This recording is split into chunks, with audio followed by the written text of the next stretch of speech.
আজ তোমাদের দেখাবো আমন্ডের বরফি কী করে বানাতে হয়। প্রথমে আমন্ডগুলো ভিজিয়ে নিয়ে তারপর একে একে খোসাগুলো ছাড়িয়ে নিতে হবে। তারপরে সেই ছাড়ানো আমন্ডগুলোর মধ্যে পরিমাণ মতো দুধ অ্যাড করে একটা ঘন পেস্ট বানিয়ে নিতে হবে।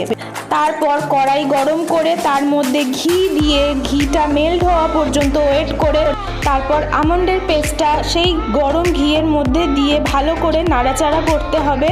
পরিমাণ মতো চিনি অ্যাড করে দিতে হবে, যার যেমন টেস্ট খেতে ভালো লাগে সে সেরকম পরিমাণে চিনি অ্যাড করে দেবে। তারপরে সমস্ত উপকরণটা ভালো করে মিক্স করে নিতে হবে যতক্ষণ না ড্রাই হয়ে আসছে। তারপর একটা পাত্রে ঘি ব্রাশ করে নিয়ে তার মধ্যে সমস্ত উপকরণটা দিয়ে হালকা হাতে স্প্রেড করে নিতে হবে। তারপর ঠান্ডা হয়ে গেলে বরফির আকারে কেটে সার্ভ করুন। আমাদের আমন্ডের বরফি খেতেও খুব ভালো লাগে।